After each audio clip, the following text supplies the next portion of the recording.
పెట్టినా ఏం పెట్టినా దీని వెల కట్టలేము ఈ గెలుపుని అండ్ ఈ ప్లేయర్స్ చేసినటువంటి ఘనతని. ఎందుకంటే వరల్డ్ కప్ లో T20 వరల్డ్ కప్ లో ఏం చేశారో చూస్తాం, మళ్ళీ తిరిగి ఐసీసీ ఈవెంట్ అలా వచ్చిందో లేదో బ్యాక్ టు బ్యాక్ 2004లో 2025లో అన్బిలీవబుల్ టీమ్ ముద్దొచ్చేస్తున్నారు ఈ టీమ్. ఛాంపియన్స్ 2025 లో ఏది జడేజా బ్యాట్ నుంచే వచ్చింది.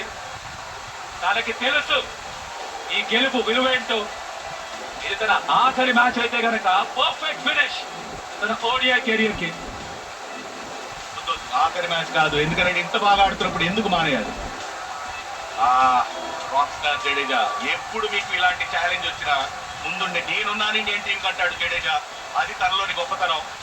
ఫ్యామిలీస్ అందరూ తరలి వచ్చారు ఈ ఫైనల్స్ చూడటానికి. Great victory for team India. సరికొత్త బ్రాడ్కాస్ట్ రికార్డు కూడా 6 కోట్ల మందికి పైగా చూస్తున్నారు ప్రస్తుతానికి ఈ ప్రత్యక్ష ప్రసారాన్ని. అండ్ ఇది చూడండి, ఆహా డాండియా, గంగనాథ్ స్టైల్ కాదు డాండియా. మరి మన హస్త తెలుగులో చెప్పాలంటే కోలాటం. One more time.